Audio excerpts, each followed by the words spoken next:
Awo wenyini mu area wa Sikira chips we wali ngobera oba wo wali ngoyi nali mpita ngena mu rehearsal zinga sina kujoininga muki mu Ebons ngawe akolera we mpita kukubo kwenyini we mpita neskira wansi okay neka star bogwa ku bine mu meeting ne tunyumyamu biki namugamba era no ngawo manyi hello you know club TikTok social media byako binyumira you know like no muntu goyagala no musota no Ochitegera so kati nange na meeting ne nyumira ne tunyumya tyampa mubuzibu enkera bwena kerera wena sok enkera nengendera wakolera okay ena kunisandika kutambula ngenda onyo kitegera nga tunyumya nga tukwatagana yako dansa nange dansa nga bikwatagana bulambu afe bakwatagana mangu tegera twali tuli mu style chechi style bulambu bakwatagana mangu yes nga dansa tomu misinga ai misa wow yeah okay neso kamba gamba kifana twaliko babiri it's my pick it's not ours ochitegera wow mwendi sigama tino nateka ko cha Brisher ichoka uchitegera ngamba change biki omuto navaye nembagaba mumvumire kifana ina iki nekifana nki chicho okay bakwano HK Media Hadija Chigozi ngabili job bringing to you the best of the shows Vera Speed Express tours and travels okwera getoperinga shono jinyumira mu ngeri jinyumira koza tenga ne bagana bafe Abaros Coffee Academy we balinye okubera nga bakwepoweringa ofuke barista atukiride tsala tatsibo tunekane kanye atenga ndakola lero ndine celeb on wa TikTok sanse nyo mulaba how are you I'm good how are you yeah ndivyo lonjane ndi fine angoli wanja ulo nyo kusinzira we bade nkulaba ku TikTok atebali oli so cool oli so calm no just in the wind but you know like kati fechine chifana nche tukuulirako bache bakutwalira mu abantu sagalo bero fedede naye nkugamba okusinzira kubaze ndi wa mawulire nkola bino ebintu so kati okusinzira ku kyempulira nange kyensinzirako nenkola ki nenjogera n'omuntu wange goma nchaziza naye nga oli otya ni bulungi oli fine oli smart ani akwambaza nze yambaza we yambaza soko zigalireko ndabo andi zigalira okona bo mwana amanje omulabye manyabo okitegeera Nyumyenyo sinyo ane gwasinzo labika bulungi thank you so much sera chatsibo oli musiramu ya ndi musiramu amanya ko ne dobozi gwani yes amanya nze Hussein Muwonge wow that's so nice kati osiba siba naye ukiganye nenkola ki n'otawaliriza wow bananga malunja batulaba nakola lero ndine Jack ate nga amanyikiddwa nga Prince Jack ku TikTok okwo muvubuka wa kabinya inengeri gye yaviirayo mu maanyi nange saaji gye yaviirayo mu maanyi nange saaji tegeera obanyize sikurisa manya abantu bangi bogedde ku bulamu bwo abantu bangi bakulabye nnyo njagala kugenda straight ku nsonga z'omwana omuwala ono ati nze nkola ku byabawala omwana n'omuwala muli biki tuli ebyo byolaba ne Brisher Kash ebyo byolaba kati ndazaze mazigulirawo k'abantu omwana n'omuwala muli biki ebyo byolaba ebyo byendaba mwekyawa mwali mu relationship kyali kite no like twali so close mwali so close close eno like nga omanya ab'emikwano yes eyalave love era nga omanyi love eno tubaba mikwano tukaba no webityo yes nakuseka kufawo naye nga temuli mu byalavu bino ebyomukwano biki tetugendayo oba byalimuko nedda tubeeyo naye banange video zammwe nga zaali so emotional zimisinga era abantu bangi bazimisinga temwegomba kuddamu kubeera nga mukola babiri anymore tukyegomba then naye wakubanga obudde tetukyalina budde yadde n'akadde akatono weekati ali brand wa club so ate gwe kati wakyusaamuko sakyusa nze era ndi wa bulijjo naye just obudde twabeerawo budde ate buli omu kati ennaku zinakola bibye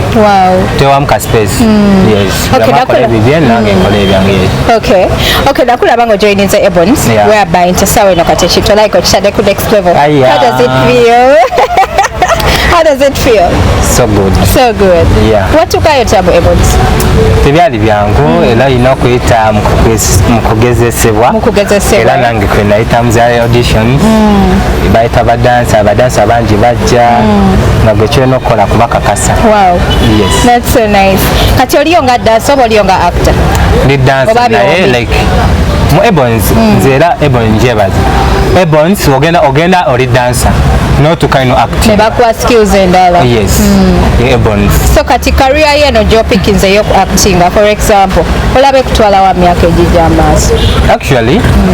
nza okugamba nti noba neerawo wano mu acting because kiba kipya gyendi okitega naye isha Allah nga ala antereddemu obwangu asooka okukyusa oyinza okuba wagenda nga dansa naye ate nakublessingira muki mu acting oba mu kuyimba okitegera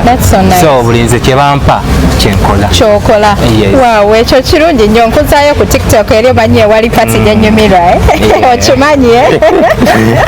anyways bakwano gwe nataba obulungi gw'ogusooka manya n'eddoboozi ezo Hadija Kigozi nkutuusaako ebyo byeyagala olaba tuli Kampala Uganda olunaku olwaleero ate nga nkutemuko mu mwana omulenzi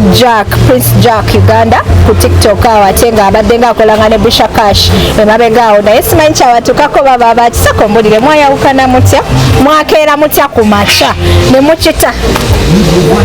ekyokutawata ne mukita ne mubeera nga onaali yekka n'onaali yekka. Yes, nati katola mu bulamu buli omu abaera alina kyayagala okitegeera fine twali tight nga tubeera fena most of the times nga abeera ali ku chips nange neŋŋenda netukola n'omukumako ng'asika chips netubeerawo netunyumya netukola videos zemwayagalanga ennyo like times ebikinga netukula buli omu nakyusa ebiruubirirwa bye. Yes. No, this is 2022. Kati bananga omuwala n'omulekawo just bwotyo mu bbanga? No, essaawa zino era naye nina waali ate essaawa zino alina abakola nabo kati nange nina abenkola nabo. Tomumisinga? I miss her. Wow. Yes, that's so nice. Akulaba ate nno. Yes. And yes, Brisher, I miss you so much. Wow, that's so nice. Okay, so kati omuntu bwakugamba describing a Brisher Kash oyinza mu describing oti? Describing ile mumanya abasajja bwe batukyawa munaye batogerera mafuukuule tusobola nosulawo atutambuleko kakadaki akatine kimanyi Brisher ayinza obutaagala nnyo okumubeera nga mwogerako nnyo like oba biki naye kati nga nze akatono kemumanyiko muwala mulungi bambi ayagaliza ate ebintu abitwalira ku peesi ye tayagala kumuvuga speed okitegeera ye muntu amanyi kyayagala mu bulamu ng'oyinza okuba omwagaliza kino nga yayagala kirala okitegeera ate yabaye tolina mufosinga kukola kyatayagala okitegeera which is okay okitegeera ye muwala akwata empola w'omusembeza munyinyonnyole akusembeza naawe okitegeera kati nze mbaddeko naye ebbanga kozi nze yanyanguyira nnyo wenamumeti teyampamu wadde buzibu bwonna bwonna yali w'amaanyi nga omanyi omuntu ayinza okuba nga akwegomba naye wenyina n'okutukako nondaga nti no oli wanjawulo okitegeera najja mulaba ku social media platforms era we namumitinga ogwasooka nali mutya namuyitako lekenenga awo wenyini mu area wa Sikira chips we wali ngobera oba we wali ngoyi nali mpita nga ngenda mu rehearsals nga sina kujoininga muki mu Ebons nga we akolera wempita kukubo kwenyini wempita nenzikirira wansi naye katusita ogwakubiri ne mu meetinga netunyumyamu biki namugamba era no nga omanyi hello you know club TikTok social media byokola binyumira you know like nga omuntu gwoyagala olina omusoota n'omuyita okitegeera so kati nange namu meetinga nenyumira netunyumya teyampamu buzibu enkeera bwenakeerera bwenasooka enkeera nengenderawo wakolera enaku nisandika okutambula nga ngendawo nnyo kitega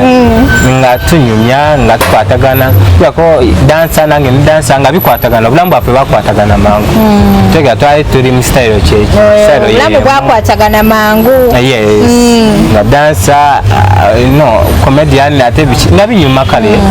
so obulamu ne bukwatagana nituba nga tubeera ffenna kola nga tukola videos abantu bazagala nnyo ngera batuvugamu speed babavuga speed guys mweyagala biki no naye nga ebituufu bye biki no twali bamikwano tewali buzibu bibulireze twali bamikwano kyomanya twali bamikwano okay so kati wano wezze nga okolera videos eziri sad olinga nga omuntu ali mu nnaku olinga nga omuntu alina heartbreak tukitwale ntikyali kyekyo no olaba ekyo ekintu nakikolanga oba ezo video nazikolanga cause ndi muntu akola ebintu ebyenjawulo so okola video nga nyimba nga naliza sanyu nekola eno nga nzina nekola eno nga ndi sad kikale kikuwa identity tino you can do everything okitega that's why nakolanga ene nga nkaaba oba nga yanaku enkera nenkola nga yakuzina oba yakusanyuka okitegeera naye nga abantu bateekawo mbu nkola video ntino because bakucaye wacaye yes abantu nga bansabula tubatiktok omusabula banvuma okwenzi waki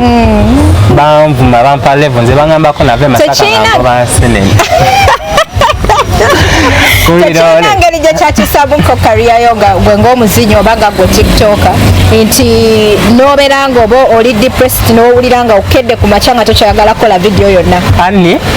ndi determined wow that's so nice hani nasooka nendaba video ngenvuma era omutima nisooka nosokotamu nenkwata essimu nenkubira agiri amanyidde ennaku aba video biki nga nkala akatale ki nakugamba ebyo kikyoyagala biki yegwoyo gwe bavuma ekisooka kibali kibanvuma si yenze kinasooka okumanya mutima gwange nemanya kati ngaabangamba nsiba makine nga ntayaya ningamba of course banonya sente ate sente nzinonyeza abantu bamuhane osobola otulawo nezijja ze ne musajja sasoma nnyo biki ndi muyiribi era nabagamba mukyandabira ddala nga ntayaya lero ndabire makindi anti ajja kusagawa otegera banonya sente so kati bino ebikwogerwako mbugwe omu kubayonoona Brisher n'omujja ku mulamwa gw'okudda ku kyeyo nasigala wanene Uganda obyogerako kyobiwuliddeko mbiwulira naye nze kimanyi mu bulamu buli muntu abeera nekyayagala muntu tayinza kuva mu bbanga n'akyusa just like that kati nyinza okuba bayinza ogamba nze yamukyusa oba nemunonera obulamu oba wenayingira mu bulamu bwe nembutataganya oba nemukyusa okitegeera oyabai Brisher muntu mukulu si mwana muto ndaba profile picture ye ekyaliko ku tiktok yo okwange ani oludda ogendayo yavaayo dda abaana banvuma nga bakinda profile picture nesooka mbagamba ekifaananyi twaliko babiri it's my pic okitegeera mwendi sigamba kino nateekako kya Brisher kyokka okitegeera nengamba kyenji biki navayo nembagamba munvumira ekifaananyi naye kino ekifaananyi kikyo ate nze hani ku video zange zonna sisobola kupostinga muntu nga sirimu kituufu okitegeera ate sisobola kupostinga muntu kati nga gwe nenkuteekayo weka ku page yange olina okubanga mwendi otegeera era nekifaananyi kyaliko kuli nga kwendi otegeera like nga nze saa kunyinza nnyo bantu nokijjayo nenkola kyebaagala so kati eno recent video gye nalaba Brisher ng'akoze ng'agamba nti nno omuntu n'akwogerako nzija mu kamwako yali agamba gwe simanyi nga omanyi kati obulamu bwange noba Brisher kati nyinza okwogera ekintu nebaloza nkonani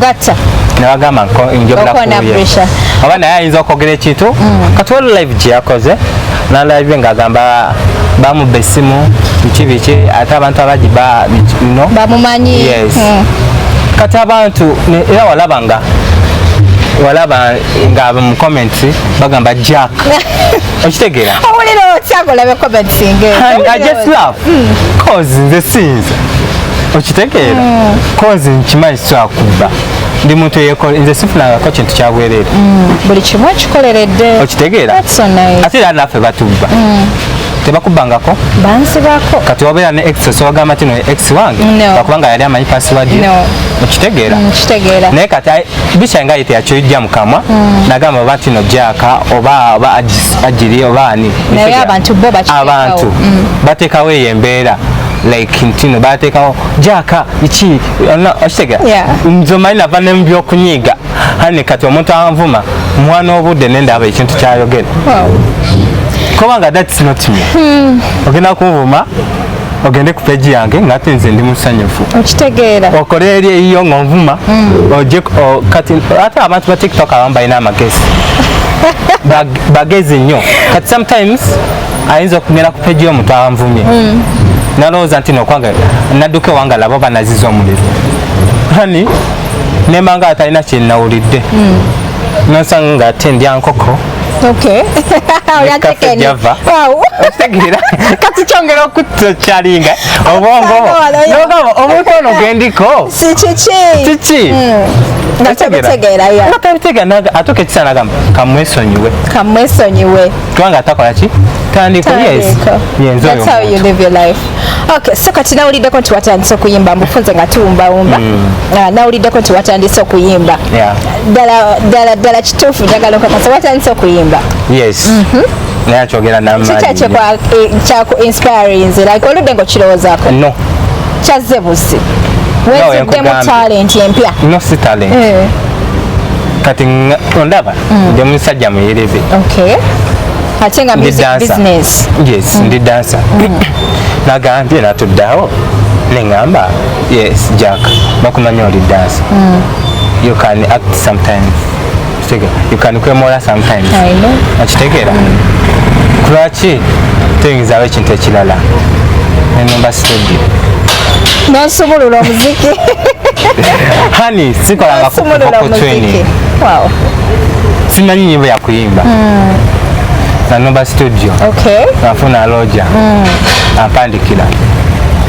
Roger kidije Roger no Roger music Alexi yake planet wenava muwandiisi ate muyimbi wasi yake so nga mugamba njakula luyimba mbeera luyimba ki nitugamba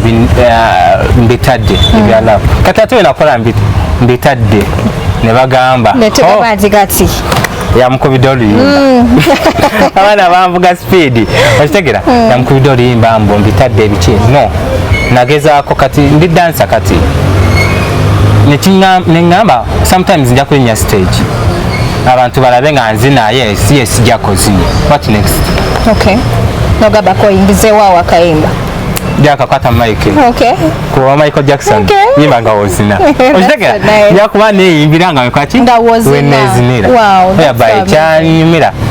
Diamond Platinum ankola bulungi muyimbi dancer okitegeera yeyimbira neyezinira era sometimes ndabanye enyimba ze nalaba byakola nsobola ki nange mbisobola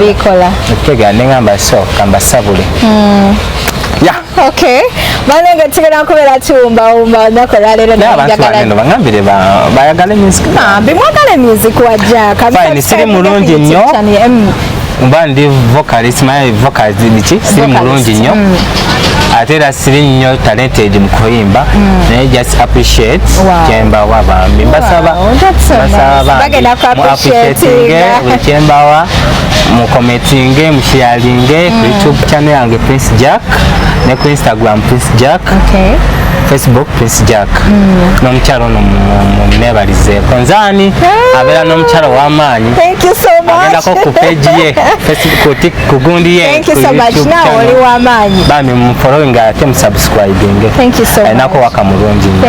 bali kubeera n'omutima mulungi munnange gosinze badde omanyi munaye ba TikTok bangambye wane Uganda they act like they're in heaven ba tiktokers so kati wenkusaza abamu wenkusaza ngate nakuyise nokkiriza nengamba wow that's so amazing nga bale kubeera nice ate we bale kwagala Brisher Kash mekalayo just ka message kamu nga tetunagenda kyenyinza omugamba Brisher naye bale kumbeererawo ondaze ompadde platforms ondaze abantu ab'enjawulo nfunye ku follow like eyo like ombeereddewo singa siyali gwe sandibadde nga we actually mwandibadde temumanyi nandibadde fine nkola tiktok nga naye ndi eno naye kati ofuna omuntu nga tewamanye nakukwatirako nga nemukola like nakwewa like okitegera nemubeera friends nakwa platform eyo gikozese ate era tomwerabira nemuba mukyankalanye nnyo kyeyinza okugamba nze sikulinako buze Mukwano and I will always talk about you and you'll always love her. Wow. Oli mutima gwa Jaka wetoloola mwana gwa Brisher. Yes, no, mwagala nnyo nga omuntu alaze bingi anapadde platforms. Thank you so much. Okay guys, gonna kubera mbasibula nakolera njagala nnyo okwebaza omwami ankwatidde ku kamera emikono gigenda mufuuyirira leero. Emma, thank you so much. Ate ng'era Speed Express Tours and Travels okubeera ng'ekyempoweringa shono ginyumira mu ngeri gyo ginyumiramu mpozi ne baganda baffe aba Rest Coffee Academy we bali nnyo okubeera nga bakubangula ofuuke barista atuukiridde amanya n'eddoboozi yenze Hadija Kigozi HK Media nambemu okutuusaako ebyo byeyagala olaba. Thank you so much. Assalamu alaikum.